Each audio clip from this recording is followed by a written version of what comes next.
The armies of Midian covered the valley like locusts, hundreds of thousands strong, and standing against them, only 300 men. But this would not be a story of numbers. This would be a story of God.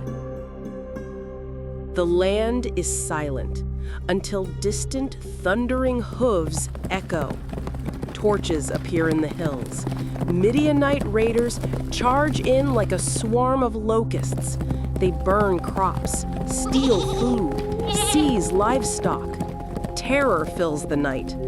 Families flee, crying out. Israelites hide in caves, hungry and hopeless.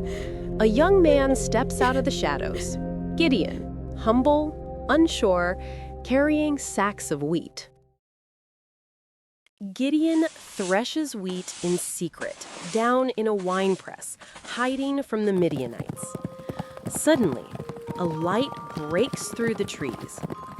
A figure sits under the oak, the angel of the Lord. The Lord is with you, mighty warrior. Gideon freezes.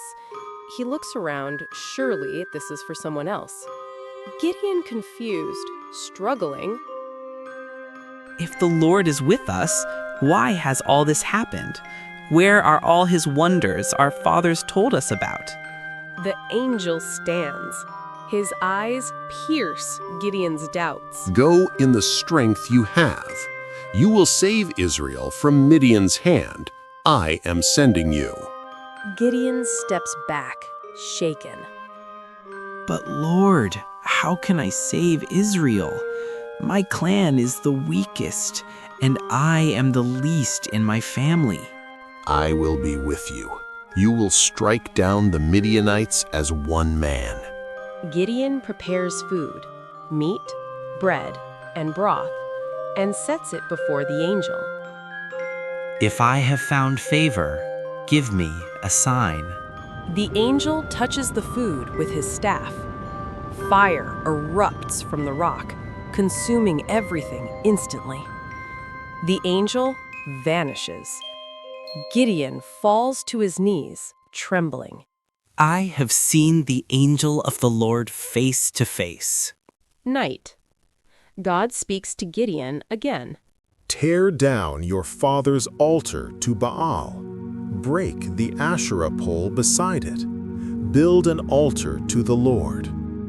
Gideon gathers 10 servants. In the moonlight, they silently destroy Baal's altar, chop the Asherah pole, and build a new altar to God. The townspeople wake to see the destroyed idol. Outrage erupts. Who did this? Someone points. It was Gideon, son of Joash. The crowd surges toward Gideon's home, but Joash steps out, calm and firm. If Baal is a god, let Baal defend himself. The crowd falters, defeated. Night before battle, Gideon kneels before God. Lord, if you will save Israel by my hand, as you have said. He lays a fleece on the ground. If the fleece is wet with dew and the ground dry, then I will know. In the morning, the ground is dry. The fleece drips with water. Still uncertain, Gideon asks again. Do not be angry with me. Let the fleece be dry and the ground wet. The ground is soaked. The fleece is bone dry. Gideon exhales. God has spoken. 32,000 Israelite warriors gather behind Gideon. Gideon looks overwhelmed by their number and the threat before them.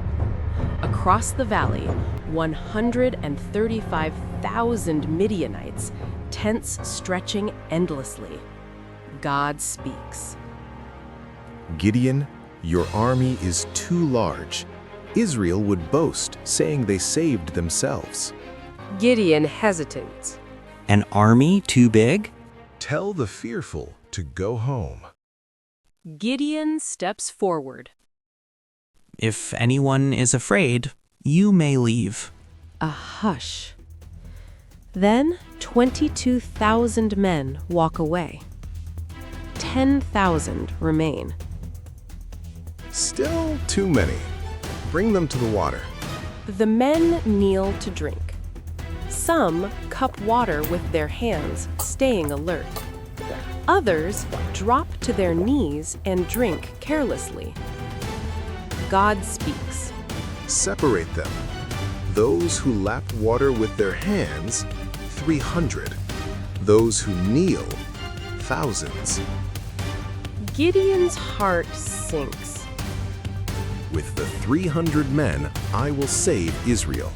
Gideon stares at the 300. No armor, simple weapons, ordinary men. He nods slowly. Faith replaces fear. Night. Gideon and a servant sneak near the Midianite camp. They overhear two soldiers talking. I had a dream. A loaf of barley bread rolled into our camp and overturned a tent. That can mean only one thing: the sword of Gideon. God has given us into his hands. Gideon gasps. He falls to his knees in worship. Thank you, Lord. Gideon returns with new fire in his eyes. He gathers the 300. Arise, for the Lord has given the Midianites into our hands. He gives each man a trumpet, a torch inside a clay jar. No swords. The men exchange bewildered looks. Watch me. Do as I do. The 300 silently spread around the valley. Gideon raises his hand.